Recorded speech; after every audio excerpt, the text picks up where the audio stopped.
inilah fitur-fitur dari aplikasi keuangan bisnisku. Nah, yang pertama setelah kita menginstal, kita ke pengaturan dulu.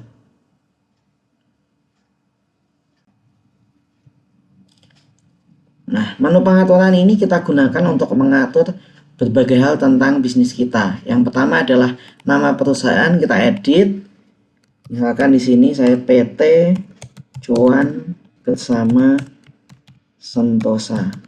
Kemudian alamatnya Jalan Kemana nomor 53 Surabaya misalkan, Jawa Timur. Kemudian kotanya Surabaya, kemudian nomor teleponnya, kemudian alamat emailnya, misalkan cuanbersama@gmail.com.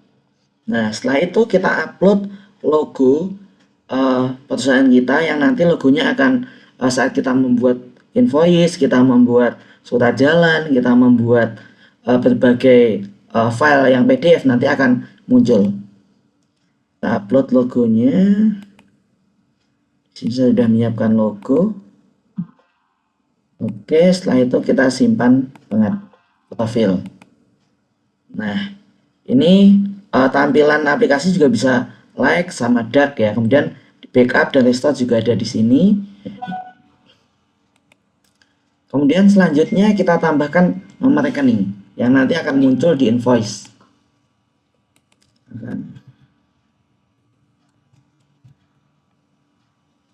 Misalkan rekeningnya saya aja atas nama PT Cuan, misalkan seperti itu ya. Kita simpan. Kemudian ini untuk rekening bisa lebih dari satu ya, kita tambahkan misalkan lagi BRI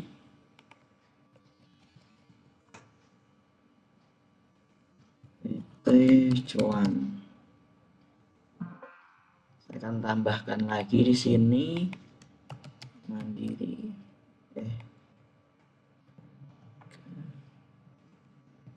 Mandiri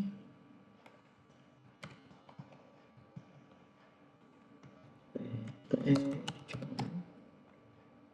Oke, saya tambahkan satu lagi di sini BNI.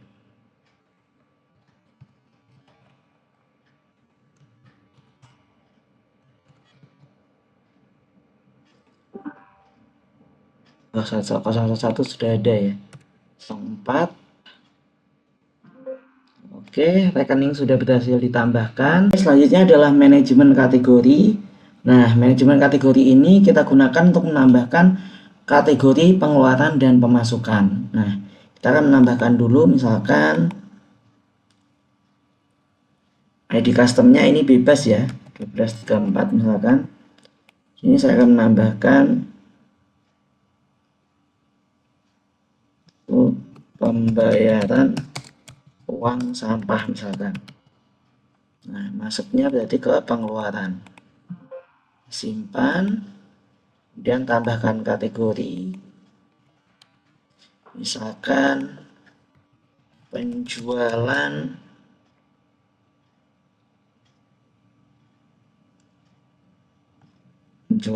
aplikasi misalkan. Nah, ini di pemasukan. Nah, oke, ini bisa ditambahkan, dihapus, diedit dan sebagainya ya. Ketika ini sudah selesai, kita akan melihat fitur-fiturnya. Yang pertama adalah dashboard. Nah, ketika kita udah setting tadi, akan muncul ini PT Cuan Bersama Sentosa. Nah, ini dashboardnya masih seperti ini ya, masih kosong. Nah, kemudian kita bisa menambahkan akun bank. Nah, kita tambahkan di aset dan ekuitas. Ini untuk menambahkan akun bank, misalkan aset kendaraan dan lain sebagainya ya. Nah, kita akan tambahkan di sini. Di sini sudah ada Bank BCA. Saya akan menambahkan misalkan Bank BRI ya. Nah, Bank BRI. aset lancar, jumlahnya misalkan saya di sini isi 1 juta. Oke, simpan. Ini bank BCA-nya juga kita edit bisa. Misalkan di bank BCA-nya ada misalkan 2 juta. Oke, simpan. Nah, ini misalkan lagi kendaraan, ini kan aset tetap. Ini kita edit bisa. Nah, kendaraan aset tetap, tanggal perolehannya tanggal berapa? Misalkan tanggal Agustus, kemudian harga perolehannya misalkan 145 juta.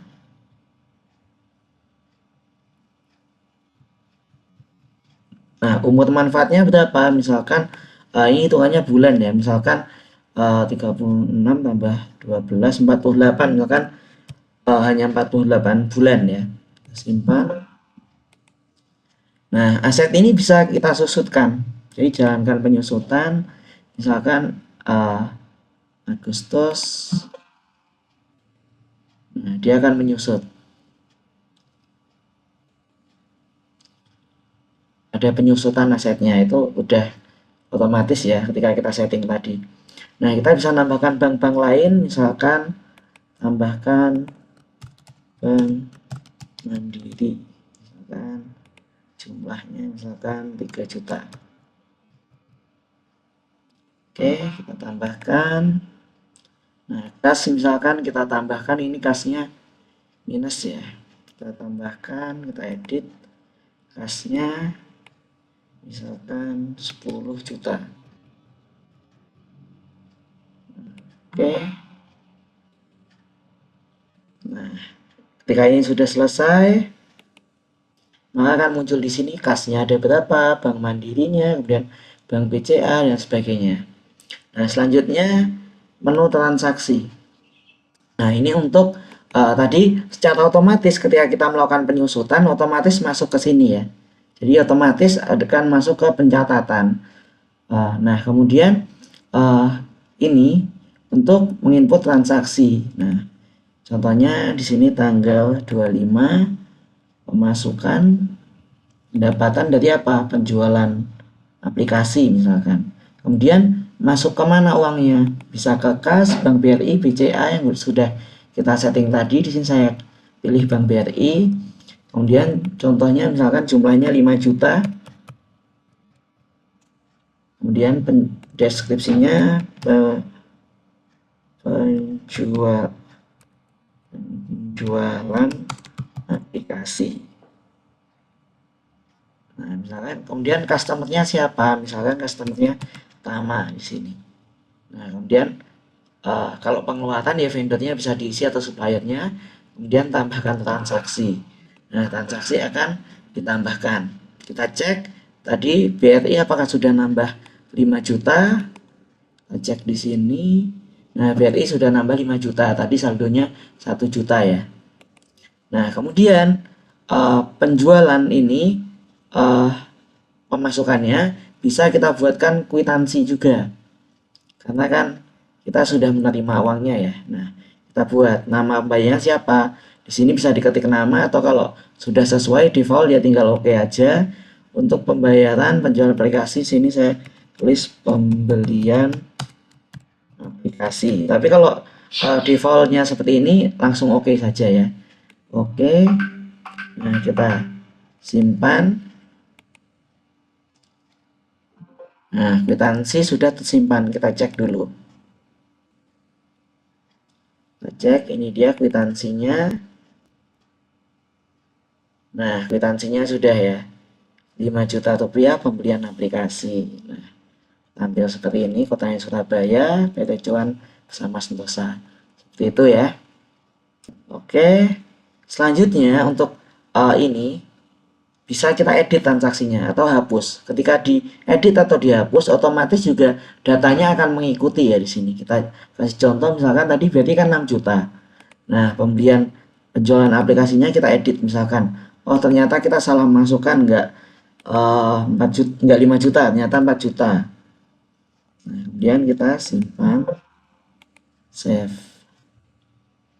Nah, di sini sudah berubah 5 juta. Oke, selanjutnya adalah fitur hutang dan piutang. Nah, manajemen hutang dan manajemen piutang. Nah, kita bisa menambahkan di sini.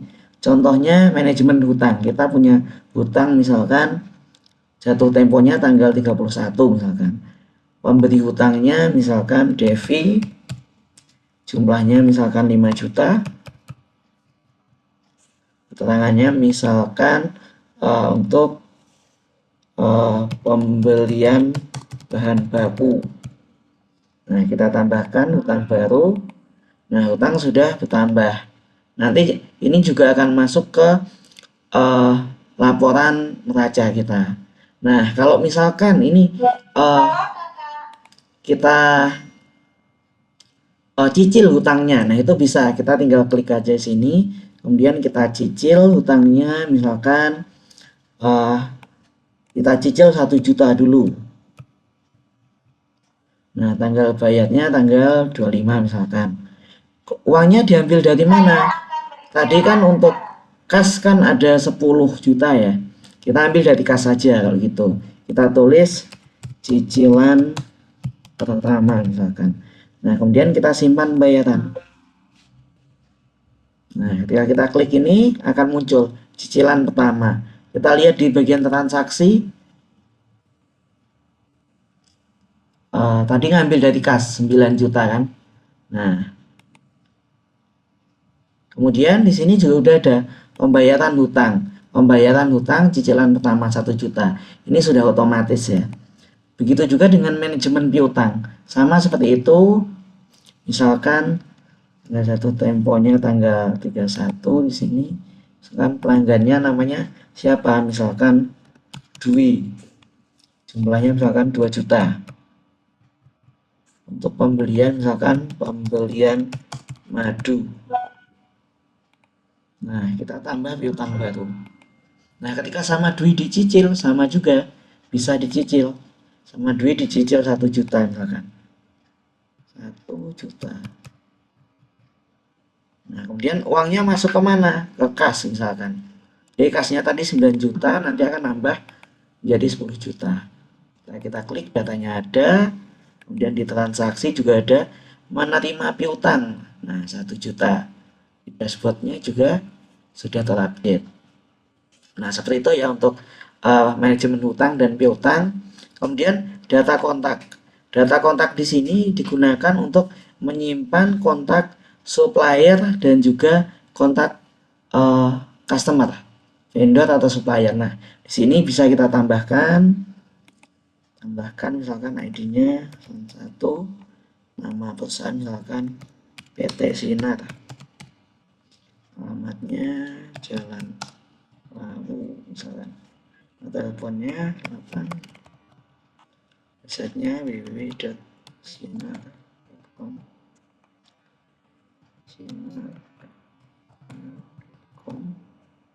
dan PWP-nya, kemudian nama kontaknya misalkan Tina, HP-nya tina@sinar.com misalkan. Nah, kita simpan. Nah, berhasil disimpan ya. Nah, data ini bisa dilihat juga di sini. Akan dilihat, kemudian bisa juga diedit datanya. Nah, seperti itu. Di customer juga sama seperti itu menambahkannya. Jadi datanya bisa kita simpan. Kemudian menu laporan keuangan. Nah, menu laporan keuangan ini digunakan untuk menampilkan laporan keuangan. Kita bisa setting mulai tanggal misalkan 1 sampai 30 dan sebagainya. Nah, kita tampilkan bisa 3 laporan keuangan. Tampilan laba rugi, kemudian tampilan arus kas, dan tampilan neraca. Nah, ini bisa kita download. Misalkan tampilan laba rugi. Kita download PDF atau download Excel juga bisa, CSV juga bisa. Nah, arus kas kita download PDF. Sama juga bisa Excel, bisa CSV juga. Neraca kita download juga.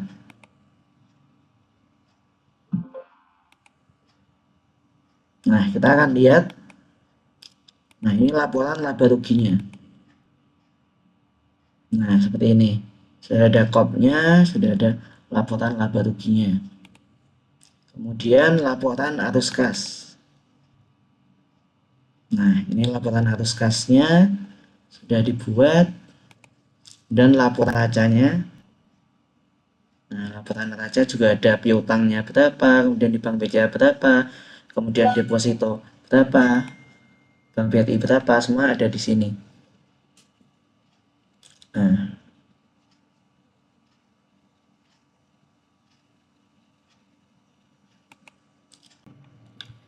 oke, selanjutnya adalah menu transfer dana. Nah, transfer dana di sini digunakan untuk mentransfer ke akun-akun kita. Misalkan di sini ada uang kas, ada BRI, Mandiri, BCA. Nah, misalkan perpindahan dari uang kas ditransfer ke BRI, atau misalkan dari BRI ditransfer ke uang kas dan sebagainya gitu ya. Nah, kita coba di sini transfer dana. Misalkan kita dari uang kas mau dimasukkan ke BRI. Kita cek dulu di sini ya. Uang kasnya 10 juta, BRI-nya 5 juta. Nah, kita akan transfer dari uang kas ke BRI. BRI. Nah, tanggalnya hari ini misalkan transfernya 2 juta. Nah, ini bukti bisa kita misalkan buktinya ini ya. Nah, kemudian proses transfer. Nah, dana sudah ditransfer. Nah, kita cek di sini. Uang kasnya berkurang, BRI-nya bertambah 2 juta. Nah, ini juga bisa kita edit ya, transfer dana. Kita mau ngelihat bukti tinggal diklik double aja di sini. Nah, bukti yang kita upload nanti akan tampil di sini. Nah, kalau mau edit juga sama. Misalkan nih, ternyata salah input nih. Uang kasnya kan 8 juta, BRI 7 juta. Yang ditransfer ternyata cuma 1 juta misalkan. Berarti BRI-nya tadi transfernya 1 juta ya. Nah, kita edit di sini, edit. Ternyata yang ditransfer hanya 1 juta misalkan. Simpan perubahan. Oke, kita cek di sini. Sudah 9 juta, ini 6 juta ya, sudah sesuai ya. Nah, itu untuk menu transfer dana. Nah, selanjutnya adalah menu invoice dan gaji. Nah, invoice digunakan untuk pembuatan invoice, kemudian manajemen karyawan dan slip gaji, ada surat jalan juga di sini, dan juga ada history invoice, history slip gaji, dan history surat jalan yang sudah kita buat. Nah, bisa kelihatan di sini. Nah, invoice ini untuk nomornya, ini otomatis akan berganti. Nah, misalkan mau kita ganti, tinggal diklik aja ini. Nah, ini otomatis ya. Atau kita isi manual juga bisa. Tapi lebih enak otomatis saja ya. Ini tanggal 25 misalkan. Nama pelanggannya siapa? Nama pelanggannya misalkan Tama. Nah, dia ngasih uang muka berapa? Misalkan 200.000. Diskonnya dikasih diskon misalkan 100.000.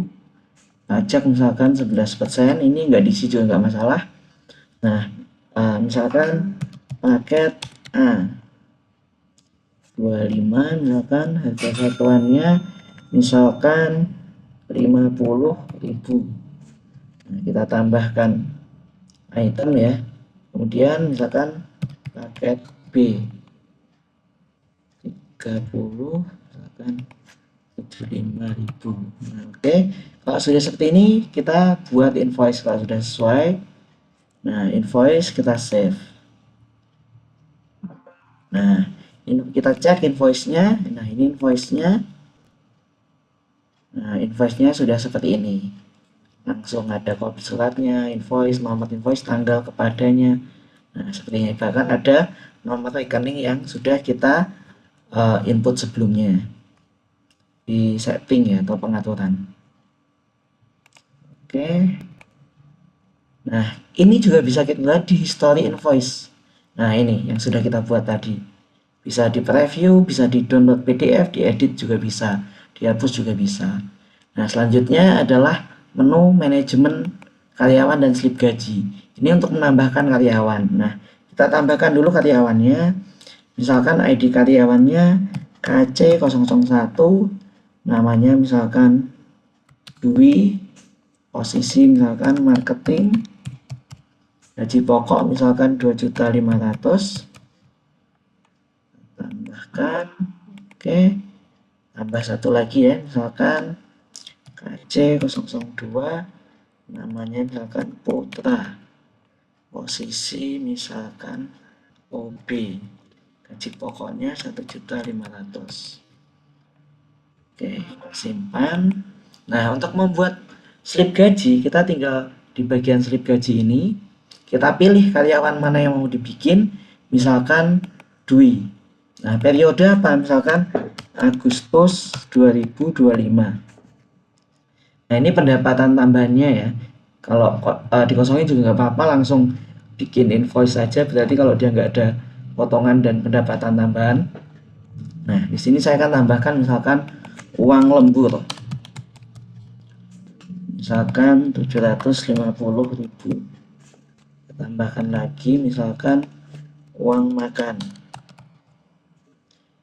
Misalkan 650.000. Kemudian di sini potongan misalkan denda keterlambatan.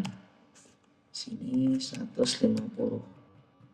Nah, sudah, tinggal kita buat slip gaji. Nah, kita save. Oke, kita cek ini slip gajinya. Nah, sudah dibuatkan slip gaji Dwi ya, posisi marketing. Nah, ini sudah otomatis semua ya. Gombenya dia berapa. Nah, ini juga sama ada di history slip gaji. Nah, di sini bisa kita preview, edit, download dan sebagainya. Kemudian selanjutnya adalah surat jalan. Surat jalan ini dibuat kalau misalkan mau ngirim barang misalkan. Nah, ini nomor surat jalan juga bisa dibuat acak ya. Sudah buat acak, tinggal klik aja di sini. Nah, kemudian tanggalnya, nama penerimanya siapa, misalkan nama penerimanya Agus. Nomor teleponnya kita isikan, kita ngawur aja, misalkan alamat Jalan Mangga nomor 15 Surabaya misalkan ya. Nah, catatan misalkan bisa kita tambahkan di sini, kalau nggak ada ya kosongin aja. Tolong cek dulu barangnya misalkan. Nah, barangnya apa? Misalkan di sini saya tambahkan apa ya? Misalkan kompor. Jumlahnya ada berapa? Misalkan 20, satuannya pieces, kemudian keterangannya misalkan kondisi baik. Kita tambahkan barangnya, misalkan wajan. Misalkan lagi 25, satuannya pieces. Di sini kondisi baik, gitu ya, tambahkan terus. Kalau sudah selesai tinggal klik buat surat jalan. Nah, kita klik. Nah, ini akan membuka ya. Nah, surat jalannya seperti ini. Sudah ada surat jalannya. Nah, seperti ini.